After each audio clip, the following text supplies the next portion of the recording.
আসসালামু আলাইকুম, সবাই কেমন আছেন? আলহামদুলিল্লাহ, আমরাও ভালো আছি। এই তো সকালবেলা ওটা নাস্তা করে নিলাম, আরিয়ানও নাস্তা খেয়ে নিয়েছে। আমি রেডি হয়ে নিচ্ছি, একটু বাজারে যাব, দুপুরে গরুর মাংস রান্না করব, তাই মাংস আনতে যাইতেছি বাজারে। এই তো বাজার থেকে আমি মাংস নিয়ে আইছি, এখন আমি মাংস রান্না করব দুপুরে। আজকে মাংস আর মাছ রান্না করব, বেশি কিছু রান্না করব না। এদিকে আমি বেসিংয়ে থালা বাসনগুলো ধুয়ে নিতেছি, তারপর কাটাকাটি করে রান্নাটা বসিয়ে দিব। এখন আমি আলু আর পেঁয়াজ কেটে নিতেছি। মাংস আমি আলু দিয়ে রান্না করবো, বাচ্চারা আলু অনেক পছন্দ করে। এদিকে আমার কাটাকাটি এখন আমি মাংস আর মাছগুলো ভালো করে ধুয়ে নিতেছি। বাতরা বসা দেব রাইস কুকারে।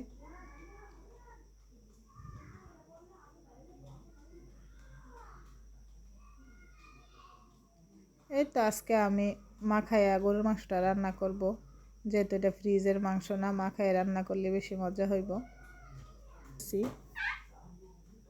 এই তো সব মাংসের মশলা আমি এখানে দিতেছি, মাংসের মধ্যে যা যা লাগে সব।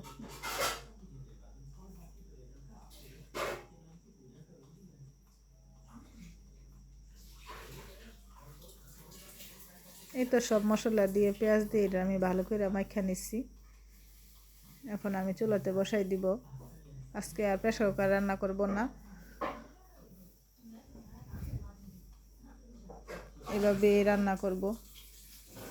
গরুর মাংস তো অনেক সময় লাগবে সিদ্ধ হতে, তারপরও প্রেসার কুকারের মাংসটা বেশি মজা লাগে না, এভাবে রান্না করলে অনেক মজা লাগে।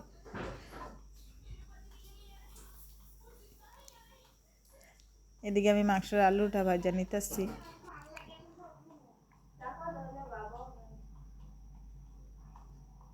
মাংসের আলু যত ভাজবেন তত কিন্তু আলুটা মজা লাগে। ভালোভাবে আমি আলুটা ভাজা নিতেছি।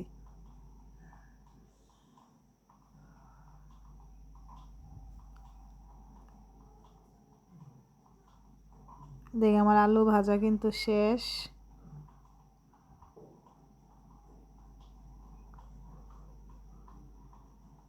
এদিকে মাছ বোনাটা করে নিব, একদম চুলা কমাই আমি মাংসটা সিদ্ধ হওয়ার জন্য দিয়ে দিছি।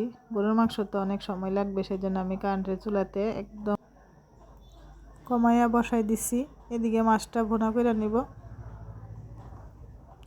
বারে আমি লাড়া দিয়ে নিতেছি, আবার নিচে দিয়ে লাগিয়ে যাইব। এখন আমি ঝোল দেই নাই, আগে ভালো করে কষাই নিতেছি। এদিকে ওর আব্বু চা খাবে, সেজন্য আবার একটু চা বানিয়ে নিতেছি। একটু চা বানাই নিলাম, আমিও খাবো। রান্নার ফাঁকি দিয়ে একটু চা আর বিস্কিট খাই নিতেছি।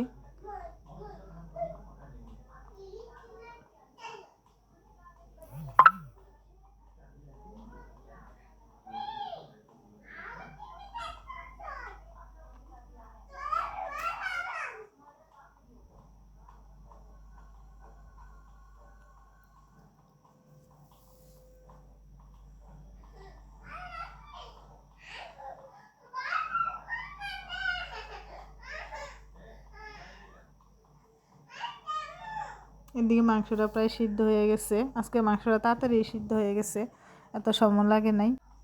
এদিকে মাছ ভাজাও শেষ।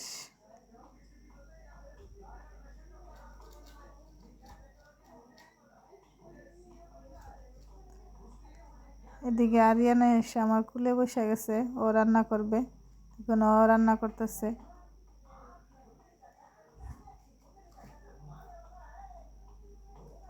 ও আমি রান্না করলে এসে বসে থাকে যে আমি রান্না করব, আমি রান্না করব। এই জন্য ওরা কুলে নিছি। দেখুন ও মাছ উল্টা দিতেছে, অনেক খুশি কুলে এটা।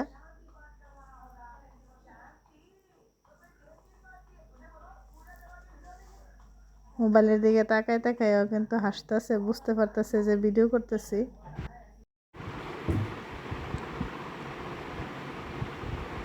এখন মাছ বোনাতে ধনিয়া পাতা দিয়ে দিতেছি। ধনিয়া পাতা দিলে কিন্তু একটা অন্যরকম স্বাদ আসে তরকারিতে।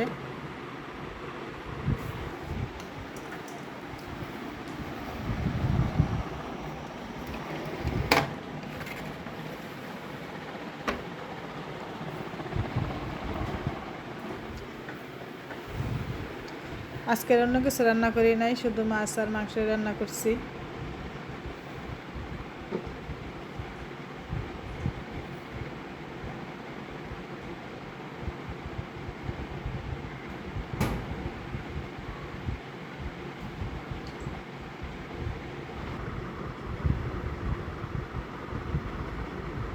এদিকে আমি মাংসের মধ্যে আলু দিয়ে দিছি। আমার মাংসটা কিন্তু সিদ্ধ হয়ে গেছে, অনেক সফট হয়েছে। এখন আমি মাংসের মধ্যে পানি দিয়ে দিতেছি, আর সিদ্ধ করা লাগবে না।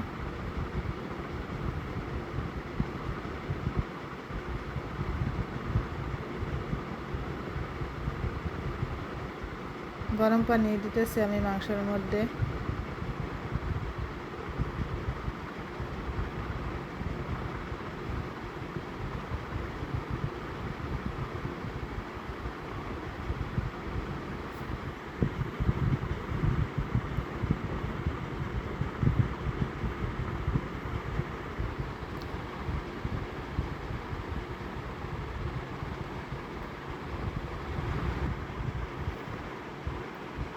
রান্না শেষ, আমার রান্নাঘরটা ভালো করে আমি মুছে নিতেছি। এই তো এদিকে আমার মাংস একদম রেডি।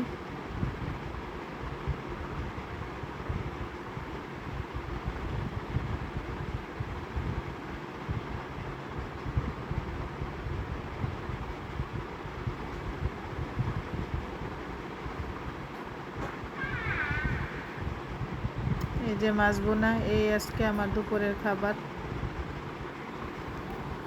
রান্নাঘরও পরিষ্কার। এদিকে আজকে আমার বুলটির অনেক জ্বর উঠেছে। এই যে দেখুন, বুলটিকে আমার 2 মেয়ে ধইরা ওষুধ খাওয়া দিতেছে। বুলটির অনেক জ্বর, ওষুধ খাইতে চায় না, ওরে জোর করে ধইরা খাওয়াইতে হয়। আজকের এই ভিডিওটি এই পর্যন্তই। ভালো লাগলে লাইক কমেন্ট শেয়ার করে দিবেন। সবাই ভালো থাকবেন, সুস্থ থাকবেন। আল্লাহ হাফেজ।